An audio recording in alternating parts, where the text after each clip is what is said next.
result of COVID-19, bringing the total number of people who have passed away as a consequence of the virus to 98.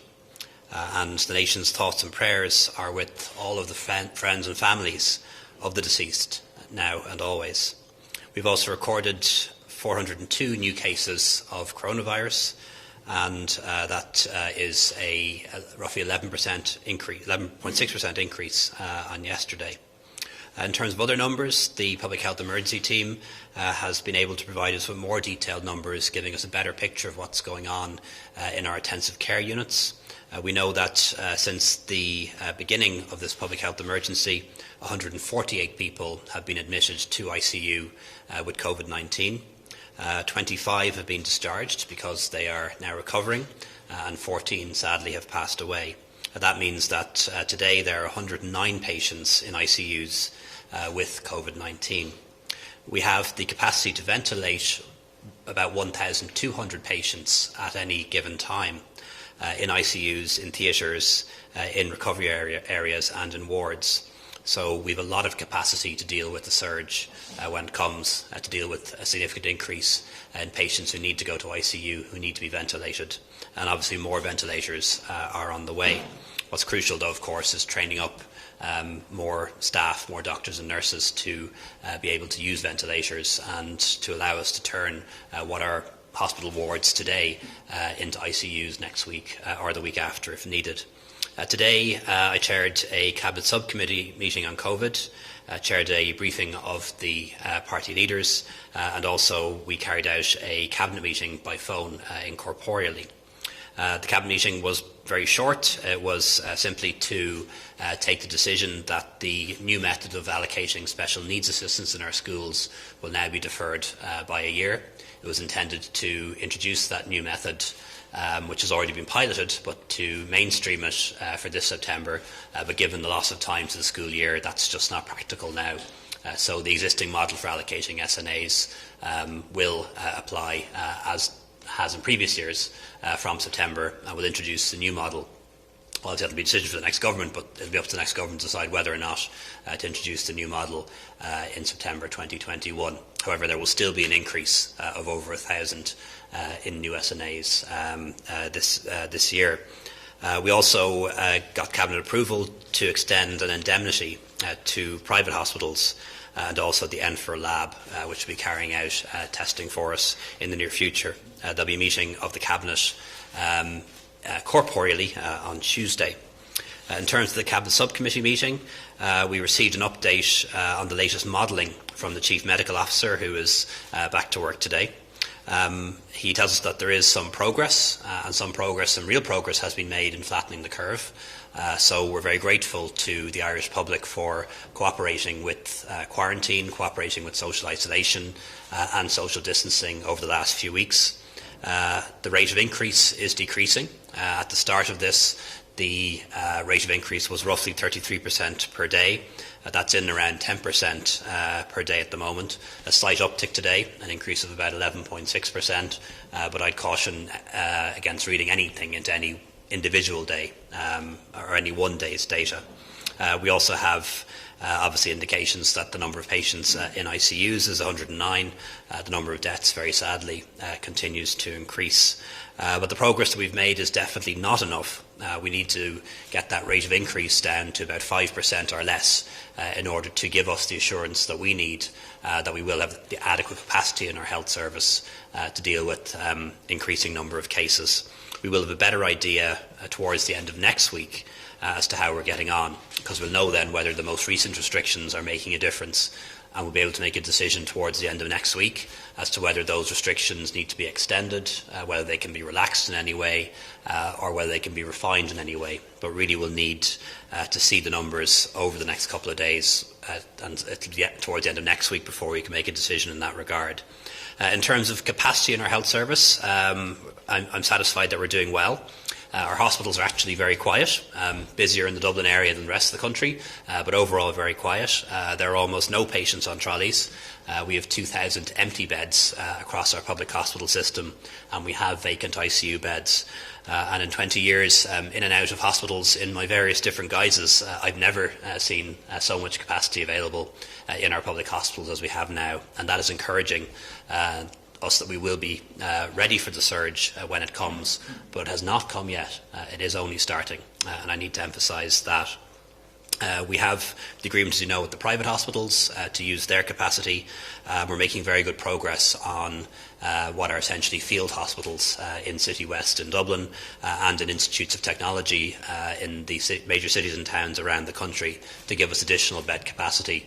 There's two elements to that: overflow capacity, beds where people can be transferred to when they no longer need to be in acute hospital but still need oxygen, still need nursing care. 450 beds of that nature will be available in City West quite soon, and also isolation rooms for people who can't be safely isolated at home, or perhaps people who no longer need to be in hospital but still need some form of medical oversight and nursing care, and they are now available in City West, and patients started arriving there today. One thing I really would say to the Irish public, that if you are sick, you do need to seek medical attention. We encourage you to seek medical attention if you are seriously unwell.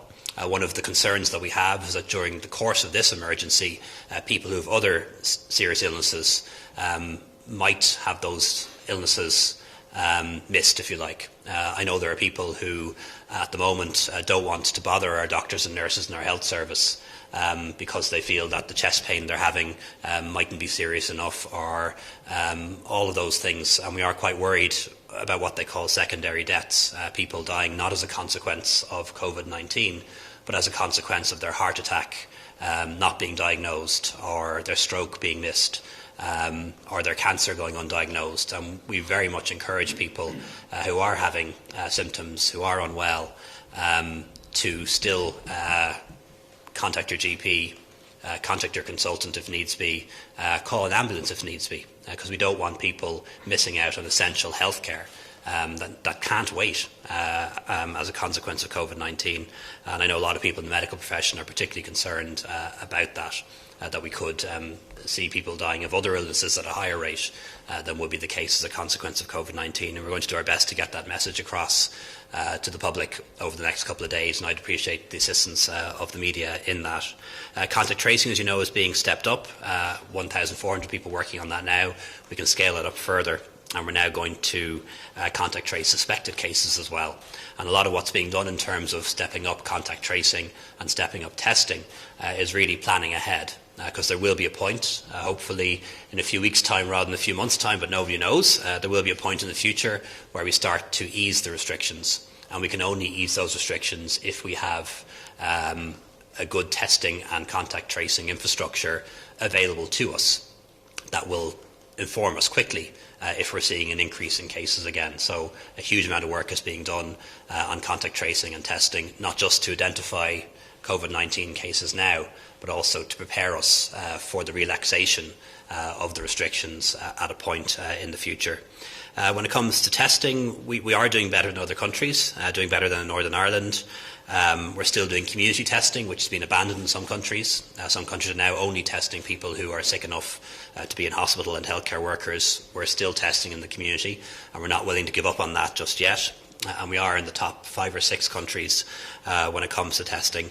But to be very frank with you, we're not where we want to be when it comes to testing, and we're not where we thought we would be at this stage a few weeks ago. Roughly testing about 2,500 a day. We want to be doing much better than that. We have been running into issues along the way. You'll know we were short of testing kits at one stage, had difficulty setting up the testing centres at another stage, had difficulty with lab capacity at a different stage, and the real difficulty we have now is in securing reagents, the chemical that is necessary to test the samples.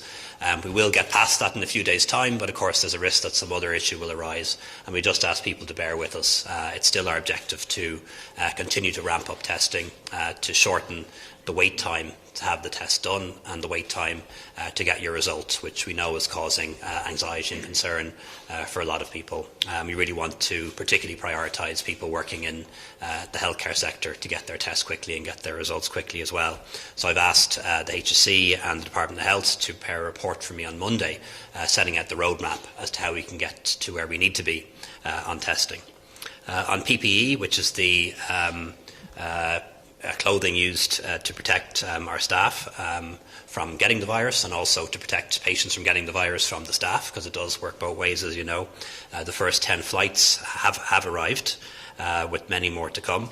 And we are making sure that it's quality assured, that the PPE is up to standard before it is distributed out to our 2,000 or so different healthcare facilities. It is different, may look different, may feel different to PPE that staff are used to, but we do have senior clinicians checking it to make sure that it is up to standard before it goes out to our different healthcare facilities. But we do want to know, we want to hear about it if there are problems and if there are issues, so that we can resolve them.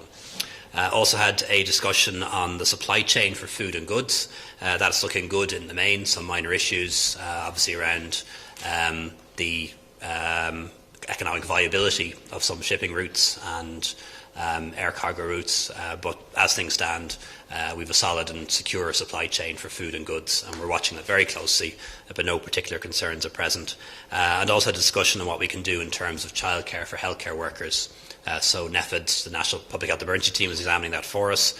Minister Zapone and is doing a lot of work on it too, and we hope to be in a position in a few days' time to provide some form of childcare for healthcare workers and essential workers, so they can go to work. That would probably be in the form of childcare in the home, rather than opening up any creches, because there would be risks involved in that. But that's still being developed, and we're not quite there yet. I want to do the right thing to make sure that healthcare workers and other essential workers have childcare so they can go to work, but we also don't want to do anything that might cause the virus to spread. Finally, in terms of the economic picture, I don't think it's a secret to anyone that the economic picture is very bad. We've experienced in the last 2 weeks a sharp, sudden and unexpected shock to our economy. The number of jobs lost in the past week or so was lost over a period of 3 years during the economic and financial crisis of 2008 onwards. So a very sharp, very sudden, unexpected shock to our economy, which has left us in a situation today where there are about 500,000 people on the live register. Tax receipts are down substantially in March. They will fall further in April, and the deficit is rising, and also our national debt is going to rise as well. So we're facing a public health emergency, which in turn is leading to an economic recession. But as is always the case and has always been the case, we will get through this. Essentially, in order to stop the spread of this virus, we've had to put our economy to sleep. Our economy is in hibernation, but we're already preparing for the recovery, because we want to make sure that when our economy wakes up, that it wakes up and is back to full health and roaring again within a few months, if that's possible.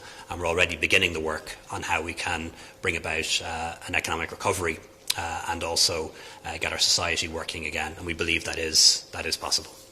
Happy to take some questions. Taoiseach, just on your last point there, you talked about the economic consequences ahead of us. I suppose people will want to know, having gone through some pretty savage austerity in the not too distant past, whether that's what we might be facing come October in the budget. Will there be severe tax increases, social welfare cuts, and many of these measures that people are still bearing the scars from the financial crash? Can you maybe provide some clarity on that? And also, the Taoiseach today said that the restrictions in place until April 12th were likely to be extended. And I think the Chief Medical Officer said something similar at the briefing a short while ago. Can you maybe provide some clarity, I suppose, say whether it is likely that the restrictions will be extended next week? Thank you. Okay. Just on the restrictions, I can't give you a straight answer on that today, because we'll only be able to answer that when we see the data, when we see how things are going in terms of new cases, ICU admissions and so on into next week. So it'll really be towards the end of next week before the National Public Health Emergency Team can recommend to us as to whether we need to extend those restrictions or relax them or extend and refine them. Really, it'll be towards the end of next week before we know that answer, and that will be based on the data and on the advice of the National Public Health Emergency Team. To answer your first question, we are heading into a recession, as not just in Ireland. It looks like it's going to be a world recession, not just a recession in Ireland. And as an island that is very much connected to the world, a world recession will impact on us as well. But the objective, absolutely, certainly if I have anything to do with it, is to avoid another era of austerity in Ireland. Good economic policy should be counter-cyclical. When the economy is going well, when it's booming, you try to rein in spending, you try to run a surplus, you try to avoid cutting taxes that might fuel growth and overheat the economy. And you do that so that when the economy shrinks, when you're in recession, you're able to increase spending, you're able to cut taxes to stimulate the economy, you're able to run a deficit. So our objective when it comes to this new recession and dealing with this new recession is to avoid a period of austerity. The period of austerity that happened after 2008 under a previous government was never a policy choice. In fairness to them, they had no choice. The country lost its capacity to borrow, had to go to the lender of last resort, which was the IMF and the ECB and others, and there was very strict conditionality attached to that. I believe we can avoid it this time because the country is in a stronger position, went into this crisis with a well-balanced economy, with public spending under control, with a debt that was going down, and with the budget surplus and with reserves. So our objective is to pursue counter-cyclical measures to get the country out of a recession, and that's the reverse of austerity. But really nobody can know that yet. It's only when this crisis ends, when we count the cost, when we work out what it would cost to stimulate the economy again, that we can then find out whether we'll be able to borrow that kind of money. And we just won't know that for a few more months. Would we include tax cuts to stimulate the economy? Potentially, yeah. We have done that before, by the way. That's shouldn't come as a shocker. One of the things that was done to stimulate the economy in 2011, 2012, for example, you'll recall, was a reduction in VAT. To stimulate those very labour-intensive sectors of the economy, service, hospitality, tourism, also the abolition of the airport travel tax. So we have cut taxes in the past to stimulate the economy, and it has worked. It was part of the programme for national recovery as far back as 1987. But if you want to pursue a counter-cyclical policy in a recession, which is to increase spending and cut taxes, you need to have the capacity to borrow, and you need to have the capacity to borrow at rates that are affordable. And we just won't know that for a few more months. The reason why we had that awful period of austerity 10 years ago was we lost the confidence of the bond markets, we lost the confidence of the world essentially, and had to sign up to very strict conditions to get any lending at all. We think this time is going to be different, but we can't know that for sure at this stage. Taoiseach, can I ask you about Guard the Powers? When you announced them a couple of weeks back, you said that these were powers which you hoped would not be used and that the public would comply with the restrictions which were being placed on them. The powers went through the Dáil. Last weekend, the Minister for Health said he hoped they would be signed over the weekend. Then the Garda Commissioner said he hoped they would be introduced at the beginning of this week. As I understand it of it today, 2 weeks on, they still have not been introduced so that the Gardaí can actually use them. Could you explain to us where that currently stands, please? Yeah, I'd have to come back to you on that. My understanding as of yesterday was that the statutory instruments, the orders, had been signed, but perhaps that's incorrect, so let me check that. I had understood that was done, but perhaps it hasn't been, so let me check that. Taoiseach, you talked about some of the modelling data that you got today, and in the US and UK they have released figures for the estimated deaths in both the best and worst case scenarios. What are the similar figures that you're expecting here if things go very well or if things potentially could go quite badly? Yeah, I prefer to leave that to the CMO and to Professor Nolan. But what they've committed to doing is producing on a weekly basis the models, and that will be done on a weekly basis at that press conference. Taoiseach, just back to, I suppose, the economic figures. the Minister of Finance earlier on today, I suppose, outlined a pretty stark scenario, as did his officials, and said, I suppose, the mantra at the moment is to prime the economy as much as possible. The measures that have been introduced are extraordinary by any stretch of the imagination, and there's a 12-week time limit on them at the moment. Have you modelled as to how long they are affordable, and how do you as a government then begin to unwind them? Because obviously some companies may become reliant on these emergency measures. And second of all, I suppose, to the issue of restrictions. I mean, you said it'll be next week before you can, I suppose, unwind them. Are we now facing into the reality that the Leaving Cert will not go ahead as planned? Because obviously there's a lot of concern being raised about the sitting of state exams. And can you give any clarity as to, if restrictions are to be, I suppose, either relaxed a little bit? Is there a pecking order as to what can be looked at, or where's the thinking at the moment in relation to that? Well, just on the state exams, it's still intended that the state exams will go ahead. And the Minister for Education and the State Examinations Commission are drawing up options to allow that to happen. And there will be a number of options, and it is our intention that the state exam should go ahead. And I'd encourage anyone who's studying for their junior cert or their leaving cert to continue to do so. And I particularly would say to people who are studying for their leaving cert, we really want you to be able to start college as normal in September, October.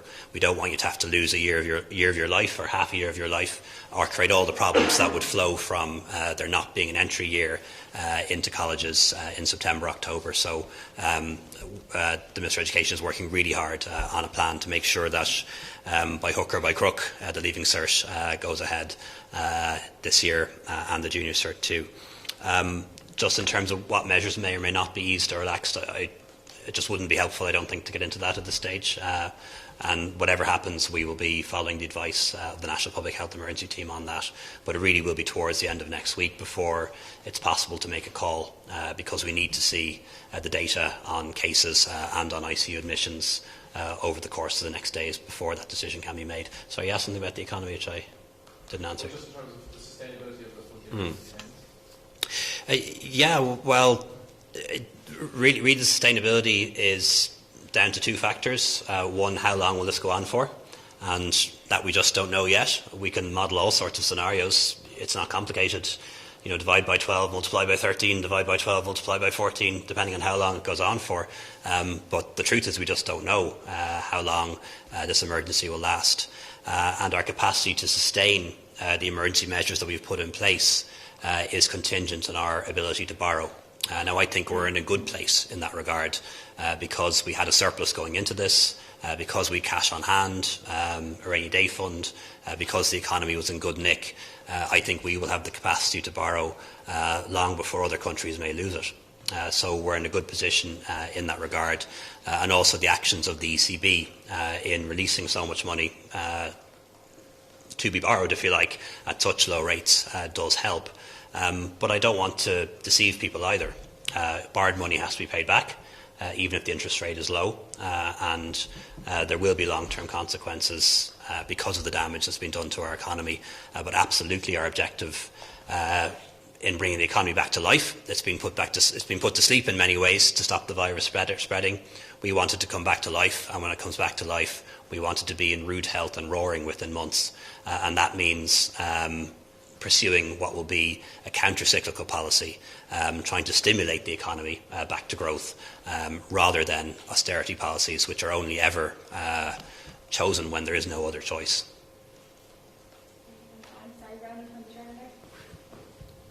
Just on the restrictions, Taoiseach, part of the consideration about when they would be introduced would be to ensure long-term compliance of them. How much will that play into the decision whether or not they be extended? And are you concerned about long-term compliance?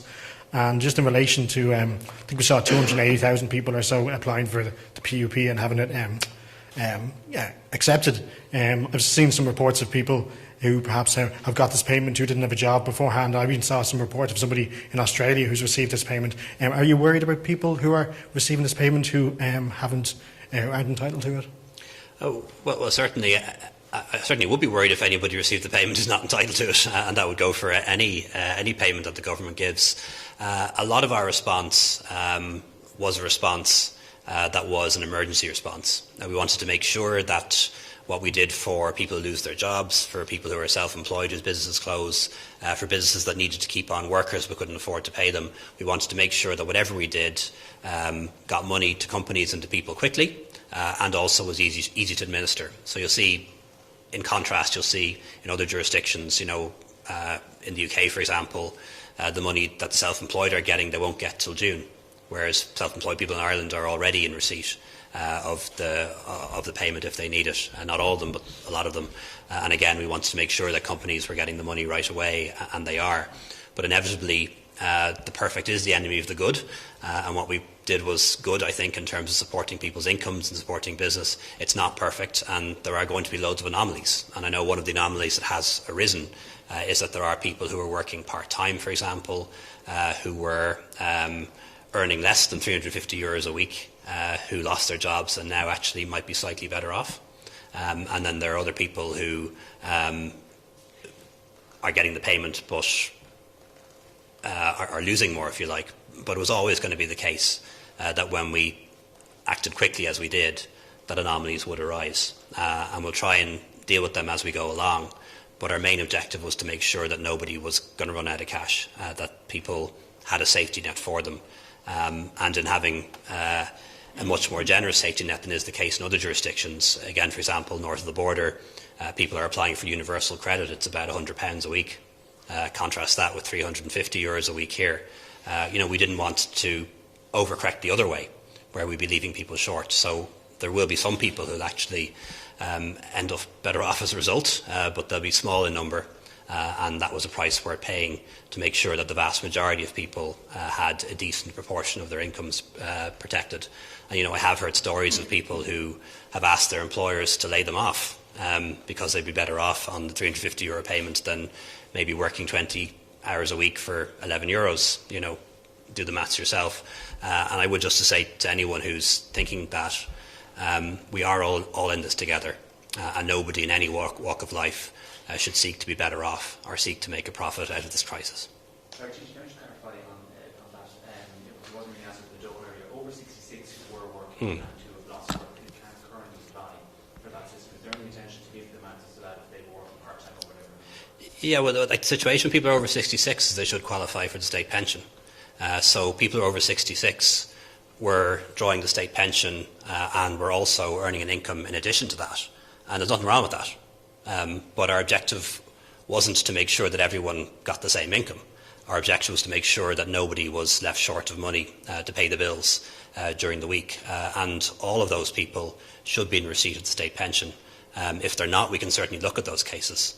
But again, that's a situation where somebody is getting a weekly payment of maybe €250 a week and think they should get $350 instead. And I can understand where that's coming from. But we had to make sure that everyone had something. And that does mean that some people are getting maybe more than they ought to have got, and some people are getting maybe less than they think they should have got. But the only way we could make sure that people had money last Friday was a very simple scheme, $350 a week across the board for anyone who lost their job. And yes, there are anomalies, and we'll try and deal with them as best we can. But to come up with a perfect scheme that didn't have any of these anomalies, that didn't have problems or contradictions or loopholes, would have put us in the condition that other countries are in now. It would either have been a very small amount, a paltry amount, or it would have been impossible to get money to people until the end of April or even June. And that's what we avoided. So the perfect being the enemy of the good on this occasion. Taoiseach, sorry, me again. Just if I may ask in relation to government formation, obviously there have been talks ongoing between yourselves and Fianna Fáil. In terms of the other groups, obviously the Regional Independent Group have been touted as most likely third wheel of any arrangement, and there's been some suggestion that the Labour Party may come into play once their leadership issue has been resolved. Where do things stand from your point of view in terms of other parties, and have you resolved? You seemed to open the door yesterday to the possibility of Micheál Martin becoming Taoiseach first in the next time whenever the government is formed. Can you maybe clarify that matter for us?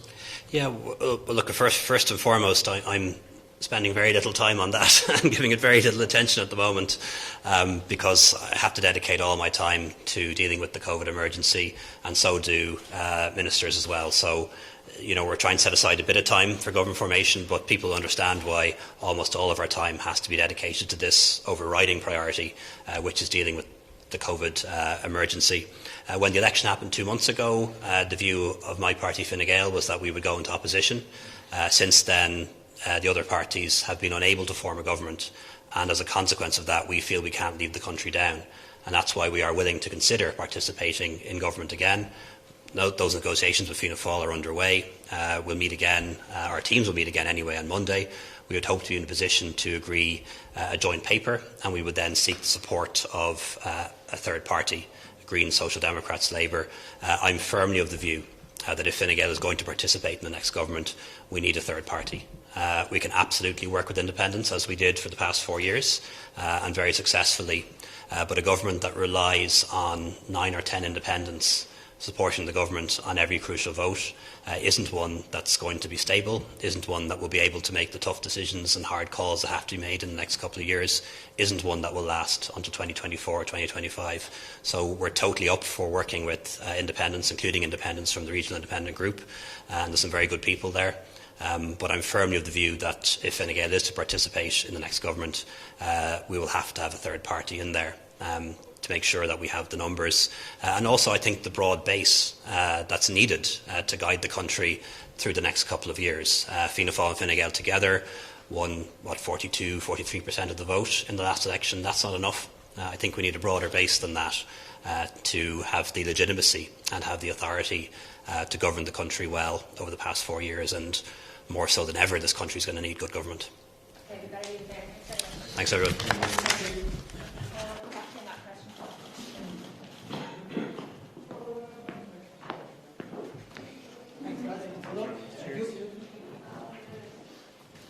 Tax cuts.